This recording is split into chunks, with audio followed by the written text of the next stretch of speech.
Hey. Hey, what's up? I'm 50 Cent and you're watching New Gadgets. Hi, I'm Johannes of newgadgets.de and I'm in Milano, Italy, where the chairman of ASUS, Johnny Shi, just introduced the Padfone 2. It's a smartphone which you can slide into on a tablet so you can work with a bigger screen. And this is my hands-on of the new ASUS Padfone 2. The Padfone 2 has a 4.7-inch Super IPS Plus display with 550 nits, so that's pretty bright. It has a resolution of 1280 by 720 pixels, and the display is scratch resistant thanks to Corning Fit glass, and there's also an anti-fingerprint coating on it. The phone has a powerful combination of the Qualcomm Snapdragon S4 quad-core processor and the Adreno 320 GPU. The operating system is Android 4 Ice Cream Sandwich, but it will be upgradable to 4.1 Jelly Bean. And now let's have a quick look around the device. So on the right side we have the power button and the volume rocker. On top you can find the headphone jack and the SIM card tray for your micro SIM card. At the bottom you can find the 13-pin dock connector which supports micro USB and MHL. And here's some more specs about the phone. It has 2 gigs of RAM, it will be available with 16, 32 and 64 GB, and it has no micro SD card slot, so you can't expand the memory. It will be available in black and white. It supports LTE up to 100 Mbit, Wi-Fi ABGN, Wi-Fi Direct, Bluetooth 4 and NFC. At the back you can find the 13 megapixel Sony camera with an aperture of 2.4 and an LED flash.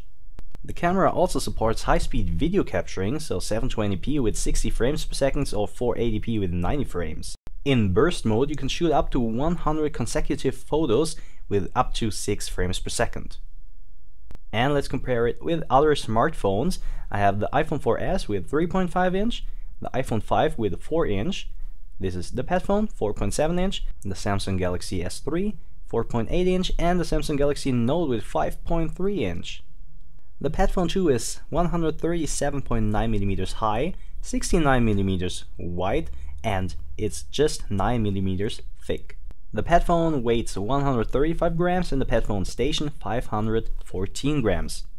And the Padfone Station is what makes the Padfone 2 so special. It's a 10-inch tablet with an IPS display and a resolution of 1280 by 800 pixels and a 5000 mAh battery. So it doesn't have its own CPU because it uses the CPU and GPU from the smartphone, so you can slide it in and you can use Android on a bigger screen. The Padfone Station has a speaker at the back, there's also a micro USB port at the bottom, and on the left side there's a volume rocker and on top the power button. There's no need for a rear camera on the Padfone Station because it uses the 13 megapixel camera from the Padfone 2, but the Padfone Station has its own 1 megapixel front camera.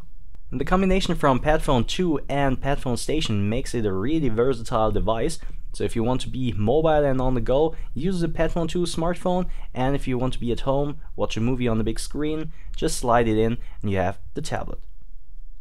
And if you're asking yourself, how secure is the Padfone 2 inside the Padfone Station?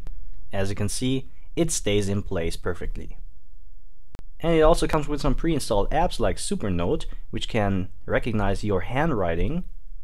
As you can see, my handwriting is not really nice, but the recognition was good. The Padfone Station will charge the Padfone if it's docked, and together they have a capacity of 7140 mAh, which will end up in a really nice battery life. So that was my hands-on of the ASUS Padfone 2. Make sure to subscribe my YouTube channel and visit my website newgadgets.de, and if you like this video, press the like button, and thank you for watching and see you in my next video.